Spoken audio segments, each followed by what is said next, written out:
నమస్కారం, ఎన్ఐ న్యూస్కి స్వాగతం. హెడ్లైన్ చూద్దాం.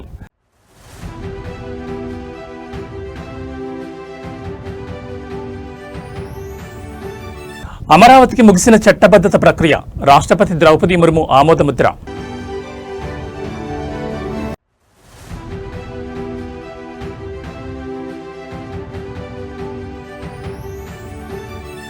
విజయన్ మరో మోదీలా వ్యవహరిస్తుండో సీఎం రేవంత్ రెడ్డి సంచలన వ్యాఖ్యలు.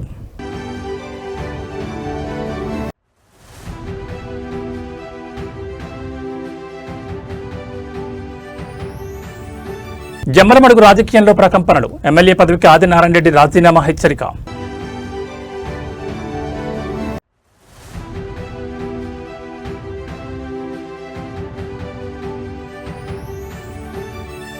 దళితుల భూములపై దండయాత్ర ఎందుకు, ప్రభుత్వానికి హరీష్ రావు సూటి ప్రశ్న.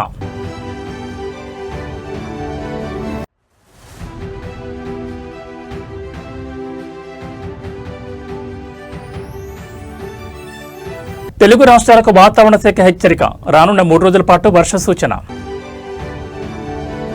ఇక డీటెయిల్స్ చూస్తే ఆంధ్రప్రదేశ్ రాజధానిగా అమరావతికి చట్టబద్ధత కల్పించే ప్రక్రియ సంపూర్ణమైంది. ఇప్పటికే పార్లమెంట్ ఉభయ సభల ఆమోదం పొందిన ఈ బిల్లుపై రాష్ట్రపతి ఆమోదముద్ర కూడా పడింది.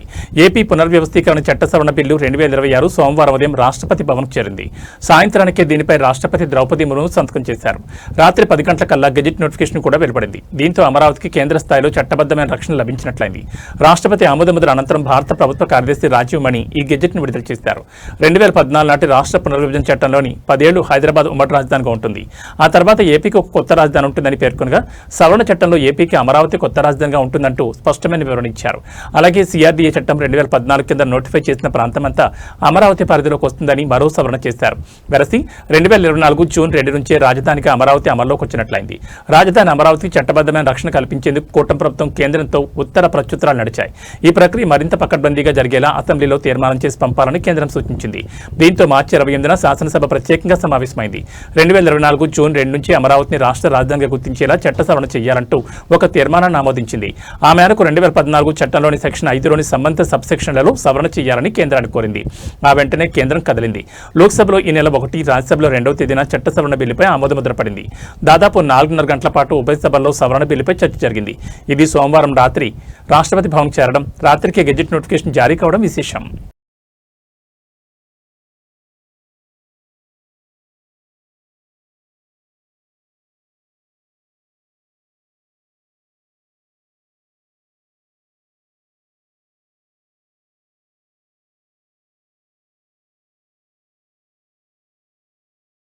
ఆంధ్రప్రదేశ్ రాజధానిపై నెలకొన్న అనిశ్చితికి తెరపడింది. ఏపీ ఏకైక రాజధానిగా అమరావతిని గుర్తిస్తూ ఆంధ్రప్రదేశ్ పునర్వ్యవస్థీకరణ చట్టం 2026కు రాష్ట్రపతి ద్రౌపది ముర్ము ఏప్రిల్ 6న ఆమోదముద్ర వేశారు.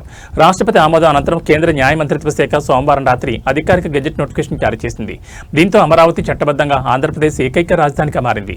అమరావతిని రాజధానిగా గుర్తించాలని మార్చి 28న ఏపీ అసెంబ్లీ చేసిన తీర్మానం మేరకు కేంద్ర ప్రభుత్వం ఈ బిల్లును పార్లమెంట్లో ప్రవేశపెట్టింది. ఏప్రిల్ 1న లోక్సభ, ఏప్రిల్ 2న రాజ్యసభ ఈ బిల్లును ఆమోదించాయి. ఈ సవరణతో 2014 పునర్వ్యవస్థీకరణ చట్టంలోని సెక్షన్ 5(2)లో మార్పులు చేసి కొత్త రాజధాని ఉంటుందనే పదం స్థానంలో అమరావతి కొత్త రాజధానిగా ఉంటుందని చేర్చారు. ఈ పరిణామంపై ఏపీ మంత్రి నారా లోకేష్ హర్షం వ్యక్తం చేశారు. ఆంధ్రప్రదేశ్ ప్రజలందరికీ ఇది చారిత్రాత్మక రోజు. రాష్ట్రపతి ఆమోదంతో రాజధాని కళ అధికారికంగా సాకారమైంది. రాష్ట్ర భవిష్యత్ కోసం మద్దతుగా నిలిచిన ప్రధాని నరేంద్ర మోడీకి, బిల్లుకు మద్దతిచ్చిన ఎంపీలకు హృదయపూర్వక ధన్యవాదాలు. ఈ చారిత్రాత్మక ఘట్టానికి మార్గం సుగమం చేసిన అమరావతి రైతుల ఓర్పు, త్యాగాలకు ప్రత్యేక వందనాలు అని ట్వీట్ చేశారు. ఈ నిర్ణయంతో రాజధాని మార్పుపై భవిష్యత్తులో ఎలాంటి సవరణ చేయాలన్నా అది పార్లమెంట్ పరిధిలోనే ఉంటుంది. ఒక్క పార్టీ మినహా, టీమ్ 11 పార్టీ, ఆ ఒక్క పార్టీ మినహా అన్ని పార్టీలు కలిసికట్టుగా, ఇటు భారతీయ జనతా పార్టీ ఎన్డీఏలో ఉన్నా కానీ భారతీయ జనతా పార్టీ, జనసేన అయి ఉండొచ్చు, జేడీయూ అయి ఉండొచ్చు, అటు పక్కన కాంగ్రెస్, టీఎంసీ, ఆప్, ఎస్పీ అందరూ కూడా ముఖ కంఠంతో ఎస్ ఆంధ్ర రాష్ట్రానికి శాశ్వత రాజధాని అమరావతి అని వాళ్ళు మాట్లాడతాం. ఈరోజు కూడా నాకు వచ్చిన సమాచారం మేరకు కరెక్ట్గా 11 పార్టీలు మాట్లాడింది. సో 11 నంబర్ అనేది గత పాలకులు చేసిన పొరపాట్ల వల్ల ఆ 11 నంబర్ అనేది వాళ్ళు వెంటాడుతుంది. సో ఈరోజు కూడా అనుకోకుండా 11 పార్టీలు మాట్లాడాయి. దాంట్లో ఒక పార్టీ యాజ్ యూజువల్ వాకౌట్, వాళ్ళకి ఫ్యాషన్ అది. కేరళ సీఎం పినరయి విజయన్ కు రాసిన లేఖపై తెలంగాణ సీఎం రేవంత్ రెడ్డి స్పందిస్తూ ఘాటు వ్యాఖ్యలు చేశారు. పినరయి విజయన్ ఎప్పుడు సిద్ధమన్నా తాను చర్చకు సిద్ధమని ఆయన సవాల్ విసిరారు. ఇవాళ ఆయన తిరువనంతపురంలో మీడియాతో మాట్లాడుతూ కీలక వ్యాఖ్యలు చేశారు. పినరయి విజయన్ కి రోల్ మోడల్స్ జ్యోతి బసు, సోమనాథ్ చటర్జీలా లేక నరేంద్ర మోడీ, అమిత్ షా అని ప్రశ్నించారు. కానీ ఆయన నరేంద్ర మోడీని తన రోల్ మోడల్ గా భావిస్తున్నారని, ఆయన పద్ధతులు కేరళ ప్రజలకు ఏమాత్రం ఆమోదయోగ్యం కాదని విమర్శించారు. విజయన్ ఓ ముఖ్యమంత్రిలా కాకుండా మరో నరేంద్ర మోడీ తరహాలో ప్రచారం చేస్తున్నారని ఆరోపించారు. పినరయి విజయన్ పై ఉన్న అవినీతి కేసుల నుంచి కేంద్రంలోని మోదీ ప్రభుత్వం ఆయనను రక్షిస్తోందని విమర్శించారు. అందుకే ఎన్ని ఆరోపణలు వచ్చినా ఆయనపై కేంద్ర సంస్థల చర్యలు తీసుకోవడం లేదని రేవంత్ రెడ్డి కామెంట్ చేశారు. దేశ రాజకీయాల్లో ఇండియా కూటమి భాగస్వాముల మధ్య ఇటువంటి వాగ్వాదం చోటు చేసుకోవడం ఇప్పుడు ప్రాధాన్యత సంతరించుకుంది. కేరళలో కాంగ్రెస్, లెఫ్ట్ పార్టీల మధ్య ఉన్న రాజకీయ వైరం ఈ వ్యాఖ్యలతో మరోసారి బహిర్గతమైంది.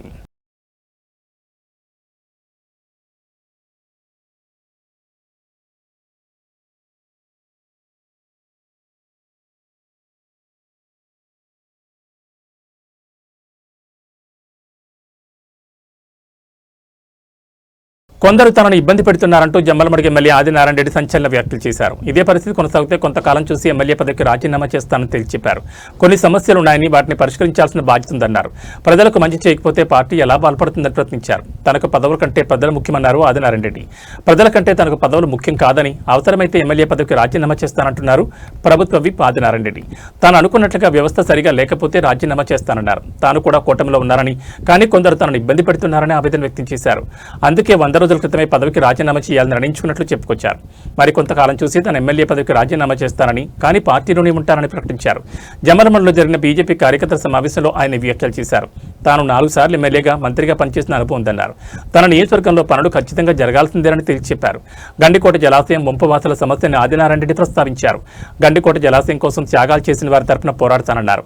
వారికి న్యాయం చేయాలని కోరారు. ముంపువాసుల త్యాగంతోనే తమ ప్రాంతానికి నీళ్లు వస్తున్నాయన్నారు. వారికి పరిహారం మొత్తం చెల్లించాలని కోరారు. శ్రీశైలం కుడికాలువ నిర్మాణం, ఆర్టీపీపీలో ఉద్యోగాల వంటి సమస్యలపై తాను పోరాటం చేస్తున్నానన్నారు. స్థానికంగా కొన్ని రాజకీయ సమస్యలున్నాయని, అవసరమైతే తాను పార్టీ పదవుల కంటే ప్రజలే ముఖ్యమని భావించే వ్యక్తినన్నారు. రాజీనామా చేస్తానని తేల్చి చెప్పారు. మంచి చేయకపోతే పార్టీ ఎలా బలపడుతుందని ఆదినారాయణ రెడ్డి వ్యాఖ్యానించారు. నన్ను కూడా చాలా కొన్ని నాకు బాధలు ఉన్నాయి. నన్ను కూడా బాధ పెడతారు పార్టీ పరంగా. ఎక్కడ ఈ పార్టీ కాదు, కొందరు పైన కూటమిలో కూడా నాకు బాధ ఉంది. కొంత ఆ బాధ నివారణ కోసం నేను మీకోసం నాకు ఈ పదవి కంటే మీరే నాకు అవసరమైతే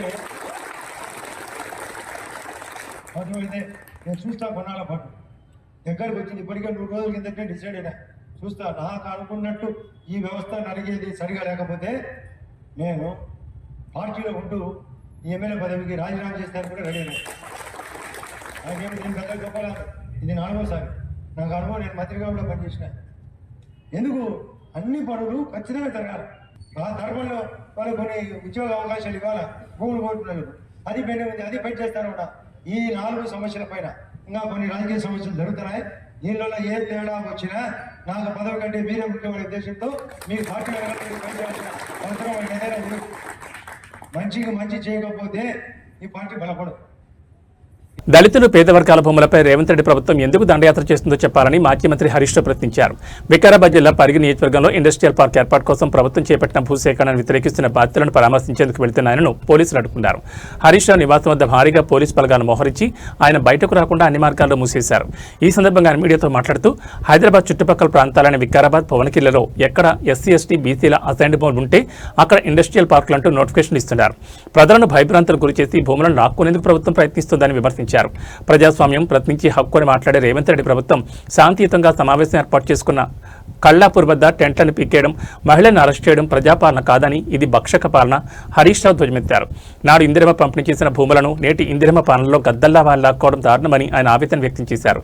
సీఎం రేవంత్ రెడ్డి ఆలోచనలన్నీ కేవలం భూముల చుట్టూ తిరుగుతున్నాయని, మూసి, హైడ్రా, లగచర్ల నుంచి పరిగి వరకు పేదల ఇళ్లు, భూములపైనే దాడులు చేస్తున్నారని హరీష్ రావు ఆరోపించారు. రాష్ట్రంలో పరిశ్రమల కోసం సిద్ధంగా ఉన్న భూములను వదిలేసి పేదల పొట్టకొట్టి సాగు భూములను సేకరించడం వెనుక భారీ కుట్ర ఉందని విమర్శించారు. 22A నిషేధ జాబితాను తక్షణమే రివ్యూ చేసి ఎత్తివేయాలని, ఇండస్ట్రియల్ నోటిఫికేషన్ ఉపసంహరించుకుని రైతులకు భూములు తిరిగి ఇచ్చే వరకు బీఆర్ఎస్ పోరాటం ఆపదని ఆయన స్పష్టం చేశారు. వికారాబాద్ జిల్లాకు సీఎం, స్పీకర్ ఉన్నా అది జిల్లాకు శాపంగా మారిందని, ఎస్సీ, ఎస్టీల నోట్లో మట్టి కొట్టే ప్రయత్నాన్ని అడ్డుకుంటామని హెచ్చరించారు. మీరు మా నాయకులను ముందస్తు అరెస్టులు చేసినా, మమ్మల్ని అడ్డుకునే ప్రయత్నం చేసినా మా పోరాటం ఆగదు. మేము తప్పకుండా వెళ్తాం, అక్కడికి వెళ్లి తీరుతాం. ఆ రైతులకు గొంతుకగా మారుతాం. మీరిచ్చిన హామీ అమలు చేయండి, మేమేం అడుగుతలేం. మీరే చెప్పిండ్రు ఎస్సీ ఎస్టీలకు పట్టాలు ఇస్తామని. ఇస్తారా ఇయ్యరా? ఎస్సీ ఎస్టీలకు పట్టా భూములతో సమానమైన నష్టపరిహారం ఇస్తామన్నారు. ఇచ్చిన మాట నిలబెట్టుకుంటారా నిలబెట్టుకోరా? అంటే అధికారంలో వచ్చేదాకా ఒక మాట, అధికారంలో వచ్చిన తర్వాత ఇంకో మాటనా? ఓడ దాటేదాకా ఓడమల్లప్ప, ఓడ దాటినాక బోడమల్లప్ప కథనా ఈ కాంగ్రెస్ కథ? అందువల్ల ఇలా రేవంత్ రెడ్డి ఎట్లయిపోయిందంటే సూర్యుడి చుట్టూ భూమి తిరుగుతుంది అన్నట్టు రేవంత్ రెడ్డి ఆలోచనలన్నీ భూమి చుట్టే తిరుగుతున్నాయి. యూనివర్సిటీ భూములు వదలవు, హిల్ టీపీ పేరిట ఇండస్ట్రీ భూములను వదలవు, నాదర్గుల్ భూముల కథ చూశాం, కోహెడ మార్కెట్ యార్డ్ భూముల కథ చూశాం, లగచెర్ల భూముల కథ చూశాం, యూనివర్సిటీ సెంట్రల్ యూనివర్సిటీ భూముల కథ చూశాం. ఇవాళ చూస్తే పరిగిలో మళ్ళా భూములు లాక్కోవడం. భూములు తప్ప నీకు ఇంకోటి పట్టదా? నువ్వు పాలన చేయవయా అంటే భూములు లాక్కోవడం ఏంది? హైదరాబాద్లోని ప్రముఖ విద్యాసంస్థ కూకట్పల్లి జేఎన్టీయూలో బాంబు కలకలం రేగింది. యూనివర్సిటీ అధికారిక వెబ్సైట్కు గుర్తు తెలియని వ్యక్తి బాంబు బెదిరింపు మెయిల్ పంపడంతో ఒక్కసారిగా కలకలం మొదలైంది. సమాచారం అందుకున్న వెంటనే పోలీసులు బాంబ్ డిస్పోజబుల్ స్క్వాడ్ బృందాలు క్యాంపస్కు చేరుకున్నాయి. యూనివర్సిటీకి వచ్చిన ఈ బెదిరింపు మెయిల్ నేపథ్యంలో పోలీసులు అప్రమత్తమయ్యారు. క్యాంపులోని ప్రధాన భవనాలు, క్లాస్ రూమ్లు మరియు హాస్టల్ ప్రాంగణాల్లో బాంబు స్క్వాడ్ క్షుణ్ణంగా తనిఖీలు నిర్వహిస్తోంది. విద్యార్థులు మరియు అధ్యాపకులు భయాందోళనకు గురికావద్దని అధికారులు సూచిస్తున్నారు. ఈ మెయిల్ ఎక్కడి నుంచి వచ్చింది, ఎవరు పంపించారు అనే కోణంలో పోలీసులు ఐపీ అడ్రస్ ఆధారంగా దర్యాప్తు చేస్తున్నారు. పరీక్షల సమయంలో విద్యార్థులను ఆందోళన గురి చేయడానికి ఎవరైనా ఆకతాయిలు చేసిన పనేనా అనే కోణంలోనూ విచారణ కొనసాగుతోంది.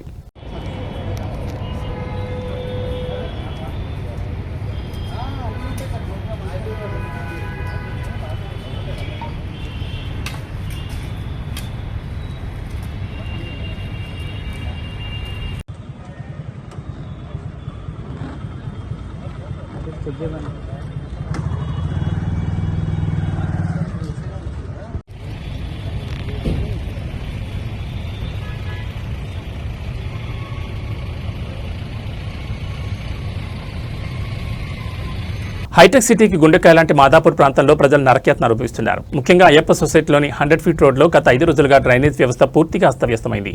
మురుగునీరు రోడ్లపైకి ఉప్పొంగి ప్రవహిస్తుండటంతో స్థానికులు, వాహనదారులు బెంబేలెత్తిపోతున్నారు. గత 5 రోజులుగా డ్రైనేజ్ లీక్ సమస్య పరిష్కారానికి నోచుకోలేదు. రోడ్డుపై మురుగునీరు చేరడంతో వాహనదారులు ఇబ్బందులు పడుతున్నారు. ముఖ్యంగా ద్విచక్ర వాహనదారులు జారి పడే ప్రమాదం పొంచి ఉంది. విపరీతమైన దుర్వాసనతో స్థానికులు నెలలో ఉండలేకపోతున్నారు. అంటువ్యాధులు ప్రబలే అవకాశం ఉందని ప్రజలు ఆందోళన వ్యక్తం చేస్తున్నారు. కాలనీలన్నీ జలమయం కావడంతో కనీసం నడిచి వెళ్లే పరిస్థితి కూడా లేదు.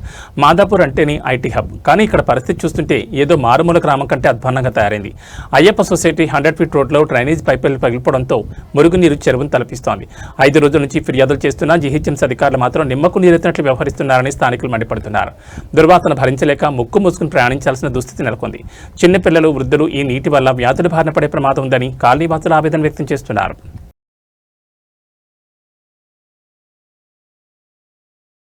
తెలంగాణ రాష్ట్ర director general of police Shivadhar Reddy convoy trial run సందర్భంగా ఇవాళ ప్రమాదం చోటు చేసుకుంది. ములుగు జిల్లా వెంకటాపురం సమీపంలో జరిగిన ఈ ఘటనలో వాహనాలు స్వల్పంగా దెబ్బతిన్నాయి. రాష్ట్ర డీజీపీ పర్యటనకు ముందు భద్రతా ఏర్పాట్లలో భాగంగా పోలీసులు కాన్వాయ్ ట్రయల్ రన్ నిర్వహిస్తున్నారు. ఈ క్రమంలోనే వెంకటాపురం వద్ద వాహనాలు వేగంగా వెళ్తుండగా ఒక పోలీస్ వాహనం అదుపు తప్పి ముందు వెళ్తున్న వాహనాన్ని వెనుక నుంచి బలంగా ఢీకొట్టింది. ఈ ప్రమాదంలో 2 వాహనాలు స్వల్పంగా దెబ్బతిన్నాయి. అదృష్టవశాత్తు ఈ ప్రమాదంలో ఎవరికీ ఎటువంటి గాయాలు కాలేదని సమాచారం అందడంతో అంతా ఊపిరి పీల్చుకున్నారు. ప్రమాదం జరిగిన వెంటనే అప్రమత్తమైన సిబ్బంది వాహనాలను పక్కకు తొలగించి పరిస్థితిని సమీక్షించారు. డీజీపీ పర్యటనకు సంబంధించి భద్రతాపరమైన లోపాలు లేకుండా చర్యలు తీసుకుంటున్న సమయంలో ఈ ఘటన జరగడం చర్చనీయాంశంగా మారింది. కాగా తెలంగాణ, ఛత్తీస్గఢ్ సరిహద్దు అటవీ ప్రాంతంలో చీఫ్ కన్జర్వేటర్ ఆఫ్ ఫారెస్ట్ అధికారి సువర్ణతో కలిసి డీజీపీ శివధారెడ్డి పర్యటించబోతున్నారు. ఈ సందర్భంగా ఆయన కర్రెగుట్టలోని పామునూరు సీఆర్పీఎఫ్ బేస్ క్యాంపును పరిశీలించనున్నారు. అనంతరం పోలీస్ అవుట్పోస్టుకు భూమి పూజ చేసి మారుమూల గ్రామాలకు నిర్మిస్తున్న రోడ్లను ఆయన పరిశీలించనున్నారు. మావోయిస్టుల నుంచి కర్రెగుట్టలను స్వాధీనం చేసుకునే వేళ డీజీపీ శివధారెడ్డి పర్యటన అత్యంత ప్రాధాన్యతను సంతరించుకుంది.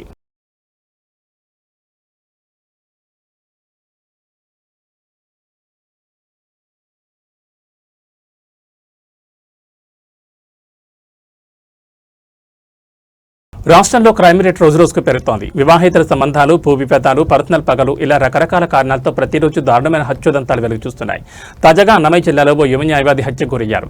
పీలేరు నియోజకవర్గం కేవీపల్లి మండల వడ్డిపల్లికి చెందిన న్యాయవాది ఎల్లయ్యను సోమవారం రాత్రి దారితోపిడి ముఠా దారుణంగా హతమార్చింది. తన ఇంటి వద్ద ఉన్న ఎల్లయ్యను రాళ్లతో కొట్టి చంపారు. గతంలో వడ్డిపల్లి గ్రామంలో కొందరు యువకులు ముఠాగా ఏర్పడి దారిదోపిడీలకు పాల్పడేవారు. ఈ కేసులో ఎల్లయ్య పోలీసులకు వారి గురించి సమాచారం ఇచ్చి పట్టించారు. అప్పటి నుంచి ఎల్లయ్యపై ఆ ముఠా కక్ష కట్టింది. చంపేస్తామని బెదిరించగా ప్రాణభయంతో ఎల్లయ్య పోలీసులకు ఫిర్యాదు చేశారు. ఆ తర్వాత తుపాకీ లైసెన్స్ కోసం అప్లై చేసుకున్నారు. ఈలోగానే దోపిడీ ముఠా ఎల్లయ్యపై దాడి చేసి దారుణంగా చంపేస్తుంది.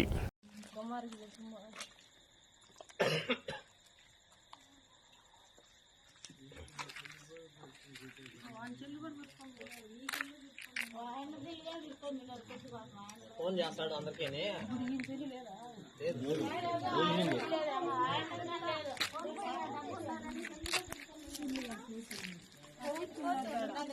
సెల్లు లేదులే, సెల్లులు కూడా ఎత్తుకోమన్నారండి సార్.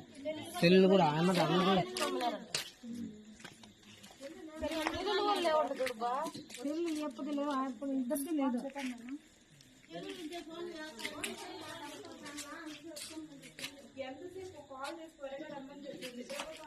సార్ ఇక్కడ పొడవులు హ్యాండ్ ఓవర్ చేసుకోండి.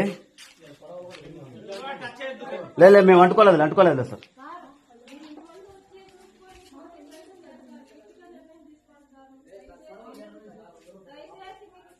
ఓ మహిళను పోలీసులు వేధిస్తున్నారని హెచ్ఆర్సీ ముందు ఆత్మహత్యకు పాల్పడిన ఘటన కలకలం రేపింది. కవాడిగూడ ప్రాంతానికి చెందిన మహిళ గాంధీనగర్ పోలీసులు తనను వేధిస్తున్నారని నాంపల్లి తెలంగాణ రాష్ట్ర మానవ హక్కుల కమిషన్ ముందు పెట్రోల్ పోసుకుని ఆత్మహత్యకు యత్నించిన ఘటన మంగళవారం చోటు చేసుకుంది. అక్కడే విధులు నిర్వహిస్తున్న పోలీసులు ఆ మహిళను అడ్డుకుని పెట్రోల్ బాటిల్ లాక్కుని హెచ్ఆర్సీ చైర్మన్ వద్దకు తీసుకెళ్లారు. పూర్తి వివరాలు ఇంకా తెలియాల్సి ఉంది.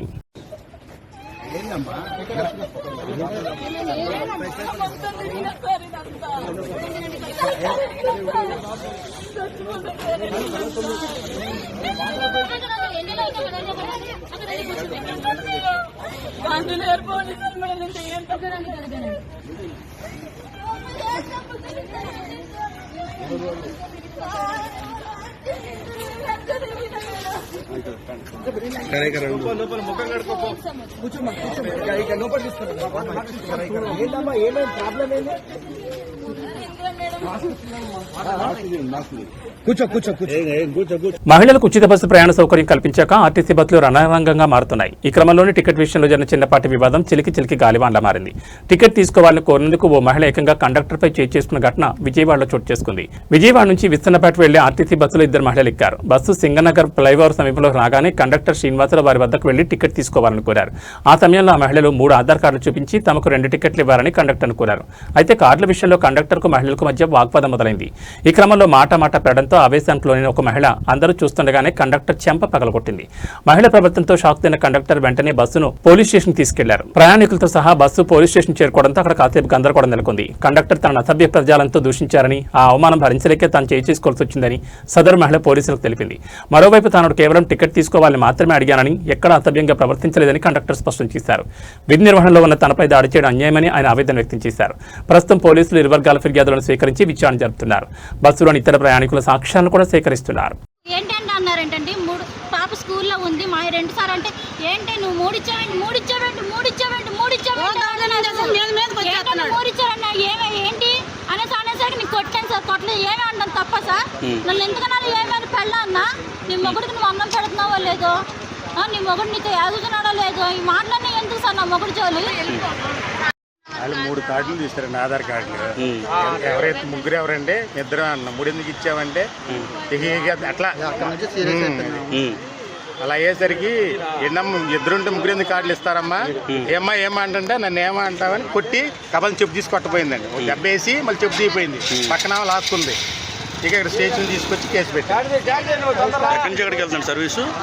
విజయవాడ నుంచి Vistannapeta city terminal 308 service number. మీ పేరండి? బి శ్రీనివాసరావు. తెలుగు రాష్ట్రాల్లో వచ్చే 3 రోజుల పాటు వర్షాలు కురిసే అవకాశం ఉందని వాతావరణ శాఖ తెలిపింది. తాజా వివరాల ప్రకారం ముఖ్యంగా నేడు, రేపు ఆంధ్రప్రదేశ్లోని పలు జిల్లాల్లో పిడుగులతో కూడిన వర్షాలు పడే అవకాశం ఉంది. ఉత్తరాంధ్ర, కోస్తాంధ్ర ప్రాంతాల్లో మేఘావృతం వాతావరణంతో పాటు ఎడతెరిపి లేకుండా వర్షాలు కురిసే సూచనలున్నాయి. ఇక తెలంగాణలోనూ పలు జిల్లాల్లో వర్షాలు పడనున్నాయి. భూపాలపల్లి, ములుగు, భద్రాద్రి, నల్గొండ, ఖమ్మం జిల్లాలో వర్షాలు కురిసే అవకాశం ఉండగా సూర్యాపేట్, వరంగల్, జనగామ, సిద్దిపేట జిల్లాలో మోస్తరు వర్షాలు పడే సూచనలు ఉన్నట్లు అధికారులు వెల్లడించారు. పిడుగులు పడే అవకాశం ఉన్నందున ప్రజలు అప్రమత్తంగా ఉండాలని, ఉరుములు మెరుపులు ఉన్న సమయంలో బహిరంగ ప్రదేశాల్లో తిరగకూడదని సూచించారు. రైతులు, ప్రయాణికులు సైతం వాతావరణ పరిస్థితులను గమనించి తగిన జాగ్రత్తలు తీసుకోవాలని హెచ్చరించారు. వర్షం వచ్చేటప్పుడు ఎట్టి పరిస్థితుల్లోనూ చెట్ల కింద నిలబడకూడదు. ముఖ్యంగా ఎత్తైన చెట్ల కింద అస్సలు ఉండొద్దు. వాటికి పిడుగు ముప్పు మరింత ఎక్కువగా గమనించాలి. ఇంటి ఆవరణలో భూమి లోపల ఉన్న ఉప్పు, కర్రబొగ్గు, రాగి బెరతో ఎర్త్ ఏర్పాటు చేయించడం ద్వారా ప్రమాదాన్ని అరికట్టే అవకాశం ఉంటుంది.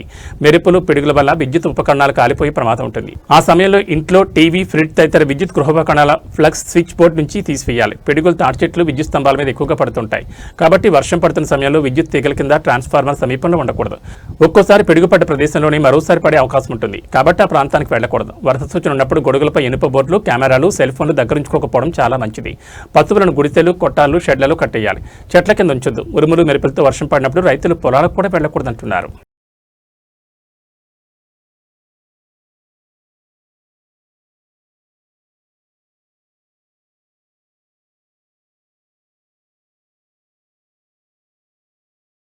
ఏబీ బులెటిన్ విశేషాలు. నమస్కారం.